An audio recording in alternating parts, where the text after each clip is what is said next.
Hey guys, I'm making this video because I wanted to respond with a little more thought about a comment that was left in our Discord server about our episode with the Rebel Wisdom guys. That was episode 101, futurethinkers.org/101. So I'm just going to quickly read the comment here and then I'll give my response. Hello, longtime listener, first-time discordant. Just want to have a bit of a rant about the latest episode with the Rebel Wisdom guys, who I also listen to. I was yelling with my headphones on with every reference to what I've come to think of as the clean your room cul-de-sac. I think Robert Evans puts it best on his brilliant It Could Happen Here podcast series.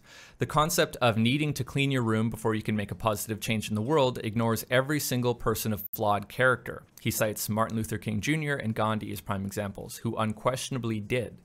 Yes, acquiring the wisdom to see through self-deception is certainly a laudable pursuit, but to suggest that everything else that you could be doing in this time of global ecocide should take a back seat while you sort your shit out is just insanity.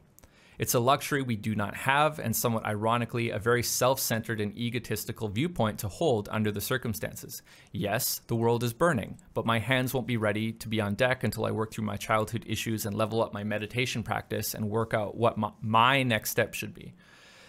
No, we need leaders who ideally, yes, have already done this work and are coming from a place of emotional stability and can see the landscape of social forces that can respond to the crisis. And we need soldiers who will need heuristics to navigate a world where sense-making is unraveling as the pace of change accelerates and clear instructions on what they can do to help them turn the tide. We don't have enough time left before global society gets ripped apart by the climate and geopolitical forces at play for anything less pragmatic. So I found myself completely agreeing with this at some points in my life. I don't agree fully at this moment, although I agree this is the way it definitely appears. Now, what I tried to get across in this Rebel Wisdom episode was the metaphor of the clean your room kind of call to action that Jordan Peterson has been leaving. It's really about taking responsibility and getting clear in your own life. So it has to do with agency and sense making. Knowing your priorities.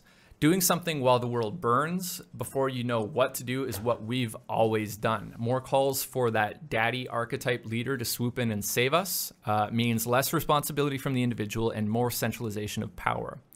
Yes, the world is apparently burning. Doing more of the same is going to produce more of the same results. I would add that Gandhi and Martin Luther King Jr. would have been woefully unprepared for the world that we live in today, and without a higher degree of sense-making about the state of the world, I doubt that their messages would have stuck as they did in their era.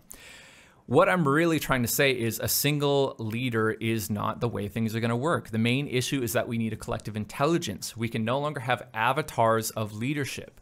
More people need to get involved. I believe that the decentralization movement or model is what will work, or in other words, the distributed governance model. So clearly not representative government. But collective intelligence cannot and will not happen if we're being constantly triggered by our individual traumas and our own individual issues. There's no fucking way in the world that we're going to be able to make coherent collective decisions and take collective action if we can't get past our own stuff. If we cannot, in the metaphorical sense, clean up our own room, handle our own stuff, recognize our own trauma, recognize the motivations of the human organism, and try and figure out a way to bring everyone together. If we can't get past that and do that in our own family life, in our own individual life, how the hell do we expect to do that on a global collective level? It's simply not going to happen. And the interesting thing about this is all of that trauma work, all of that sense-making stuff, a lot of it anyway, happens at the individual, private, and I would argue at the clean your room level. Yuvi and I have been doing a lot of practice with this collective intelligence thing in our course calls. So everyone who does our course completes it and then comes in to do our weekly calls. And we have some really interesting discussions there because I think there's a lot of chopping away of the ego that occurs in the individual practices that are given in the course. And then people can come into the calls with that ego really put to the side so that we can have conversations and get deep and get personal and get into difficult territories. And then from there, it becomes a collective sense-making effort. I've never seen evidence that the kind of collective intelligence, sense-making, decision-making, and action that is required to take place for us to stop, as you put it, the world from burning, I've never seen evidence that that is able to be achieved at any level without people having a moderate degree of ego control or containment, or probably better said, a degree of trauma metabolizing. So I hope this explains that episode a little better. This is my second take at delivering this response, because I actually screwed up the audio in my last video. But the last point I really want to leave here is the expectation that leaders are going to do this. It's just so status quo. It's so the way that we've always done things. It is so the way that has brought us to the state of the world that we're in today. Individual leaders should not be leading the fucking world. That's not the way things work. That's not going to produce the results we want. There should be no such thing as a president of a country, a person in charge of the way we run our countries. It should be a collective effort, and there should be systems in place that harness our ability to collectivize at scale. And this is an extremely difficult thing to work out. We don't have it done yet. But we as a humanity could be working on this. We could be working on software and systems for harnessing collective intelligence. But there's a lot of individual work that needs to be done first. And that's where this clean your room metaphor comes in. We probably have a lot less time than is required to do this work, but I don't think there are other options. I don't think the soldier or the benevolent leader model works anymore. So we have to take action on this. And part of that pull, that urgency to get the job done because the world is on fire, is part of the problem. That is something that is also uncovered in this individual clean up your room work. We have a policy in our business, actually, I should talk about. There are no emergencies. There's nothing urgent. And I'm saying that, and I know this doesn't apply across the board. It doesn't apply in the real world a whole lot. But the reason I'm saying this is because an urgent task or an emergency is a result of poor planning. And poor planning is a result of poor collective action, poor sense making, and the whole process repeats itself. If you operate out of urgency in a situation that requires immediate action and you don't have the full ability to make sense of and take action properly based off of all of the inputs and the variables and the possible, problems and other solutions that haven't been thought of, based off of all of this like very complex landscape of information, you will produce the same results. And we constantly do that. We repeat history so many times, and we think every single time we find ourselves in the situation that it's a novel thought to hire some guy that's supposed to come in and clean up the world and save the world.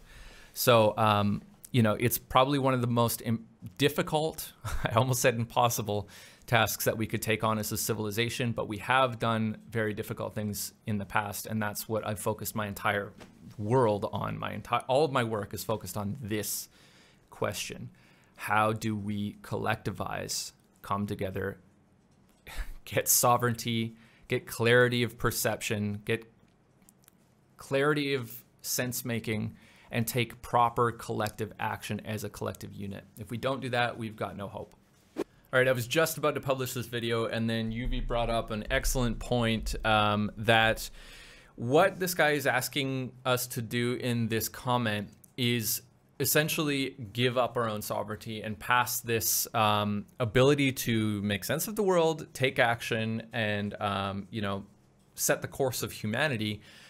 Give it up to some other person, some daddy figure, some guru figure, some leader, some Elon Musk archetype, which, I'm a fan of Elon Musk, actually. So he wouldn't be one of the worst leaders, I think, to have in the world. But this whole idea of like someone else needs to do something now is so disempowering. That is the most disempowering thing you can possibly do. You should be taking action, but you should be working on yourself first. That's the main point here. Figure out, because it's possible to do this. It's possible to come into coherence in small groups, and you should be getting practice doing that.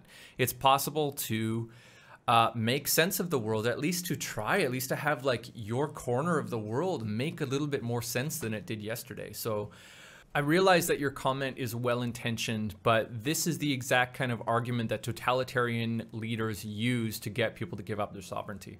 don't give up your sovereignty. And this type of thinking is exactly the type of thinking that leads to populism and leads to these sort of maniacal leaders telling everyone that they have the solution to save the world. If you just vote them in, give them the power, give up your ability, your personal responsibility for the world, and give it up to them.